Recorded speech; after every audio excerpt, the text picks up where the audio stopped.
Okay, so here we are in a bathroom, and I want to show you what you can run into and what you have to think about and plan for in bathroom tiling with accent tile, large format tiles, small tiles, and trims. We just finished doing the lower walls, and they're 2 foot by 2 foot square, 4 square feet. We're going to shower in each here. This is the walk-in shower. Now these lower tiles, 2 foot by 2 foot, are 3/8 of an inch, 3/8 of an inch thick. Here you can see the wall we just finished. We haven't trimmed it out yet. And so 3/8 of an inch thick. But this is the problem that you run into. Now here's a situation right here where the tile's 3/8 of an inch and we're at least 3/8 of an inch off the wall. Now what causes this sometimes is curves or twists and studs. Gyprock, it's near impossible to get your walls perfectly straight, especially when you're doing a lot of tiling. So you run into these situations. Now here's a case here where it's about 1/8 of an inch. So there you go, in a span of a 12-foot wall we have here. You know, there's a quarter inch variance in your wall tile. And then our accent tile is this glass tile. And they're about 13 inches by 13 inches square. We cut them in half, so we put a half a row on top of our 2 foot tiles, like so. You see, so one square tile we get two linear feet. But the other thing too is our wall tile, our lower wall tile is 3/8 of an inch thick. Well, these accent tiles, they're only a 1/4 inch thick.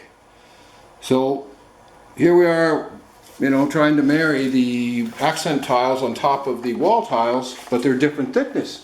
So what we found over the years, you know, it took a lot of trial and error and mistakes and everything else, but what we found over the years is we use the Ditra matting for underneath your tiles for flooring, and there's 2 different types that we use. There's the regular honeycomb, which is this stuff here. And it's about a 1/16 to 1/8 of an inch thick. This one right here, yeah. And then there's another one that's a thicker membrane, and it's for Ditra heat in the flooring. And this is probably about a 1/4 inch to 5/16. So depending on your thickness and variance and how much you need to build out, in this situation here, we just put a 1 layer of honeycomb. We put this on yesterday and matted that in. We just use a 1/8 inch V-notch trowel and put it on with a float trowel. Just press it in with a float trowel. We're going to let that dry. Then you comb in your mortar and you put your 6-inch accent tile into this, and that gives you very, very close surface to surface tie-in here. So it builds out your accent tile and allows for everything to match up. But then we use a lot of trims, and likewise with Schluter, this is a Quadac. Now on the right hand side is a 100 series, and it's 3/8 of an inch thick, and on the left is a 125 series, and it's 1.5 inches, or sorry, the right is a 100 series, 3/8 of an inch thick, and the left is 125 series, and it's a 1/2 inch thick. So in a lot of cases you think, okay, I'm working with 3/8 inch tile, so a 3/8 inch trim should work. But look, it's not anywhere near wide enough because of the curves in the wall and just imperfections, and just not 100% square.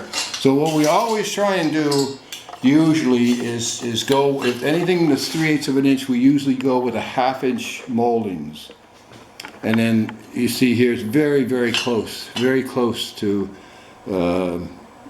surface to surface. By the time you get your mortar in behind there, it's very, very close. Because when you get your finished trim here, you don't want a big gap between your trim and your gyprock either, because the trim part is supposed to be the finished edge. So you want this metal trim as close to your gyprock as you can get. And if you get it perfect, you don't have to do anything. But sometimes here again, once you put your trim on, you might have a little belly in a wall somewhere, and you see a little dark void from a curve in the gyprock. And we'll go along and we'll caulk it afterwards with some DAP, and then with the wall tile above, we'll touch it and you won't see it. But anyway, just something to think about when you're in your planning stage. You know, a lot of tile corners, you know, doing corners and stuff.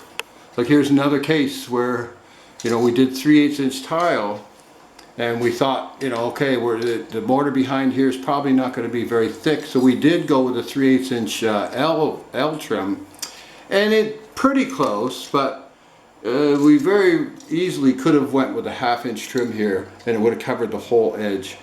What happens with tile is if you don't get the edges covered, any surface that's going to be rubbed upon or friction, like a floor or a countertop or something like that, if these edges don't get covered, they will chip over time. So that's the importance of getting your trims proper. You know, like here's a case here where the 3/8 at the bottom and 3/8 trim, and it's very, very close. This is the way it should be. You got a little factory edge on the tile, and it is perfectly married with the 3/8 inch trim. But then of course you come up and then you get a little wider spot. So there's an edge of the tile that's exposed. It's just a 1/16 of an inch, but you know, when you're spending big money on these bathroom renovations, $20,000, $30,000, $40,000 and upwards, you want professional looking job. So you're going to get different size thickness in tiles, in accent tiles, and trims. And sometimes I find it better to go on the heavy side. You know, if you're thinking, oh, okay, I can get away with a 3/8, in a lot of cases you can't.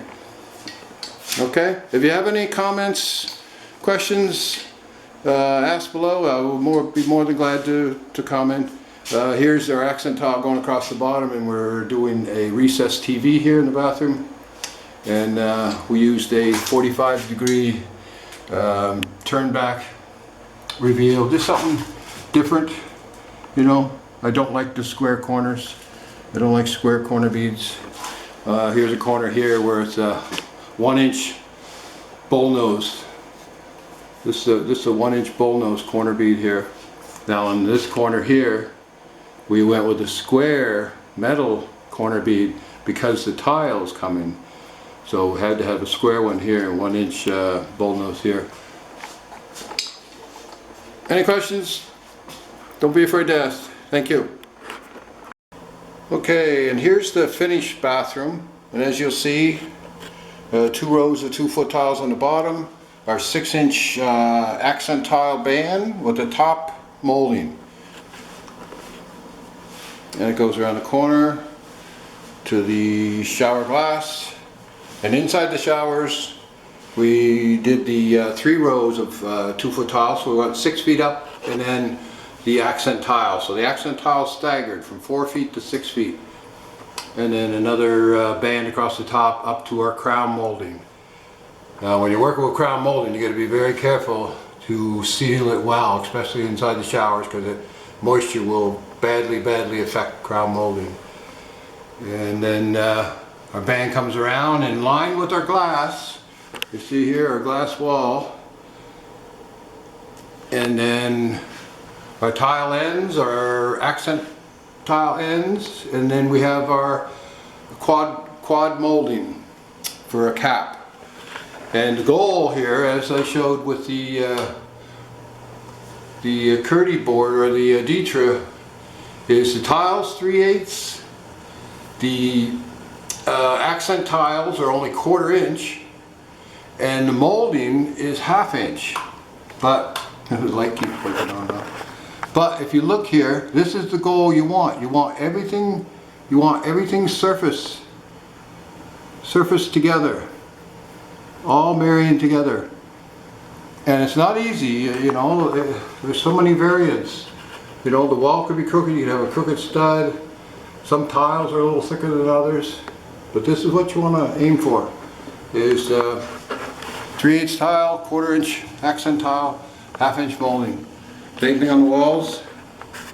This is our finished lower wall, 1/4 inch accent tile, and 1/2 inch quad molding. And it gives you a real nice even plane. Walls all the way around. The accent tiles go in underneath our mirrors a little bit, but we do have some in front of our vanity here. And then we did a recessed TV in this bathroom, but here again, this is the wall, the 1/2 inch molding, 1/4 inch accent tile with a D-trim behind, and then 3/8 2x2 wall tiles.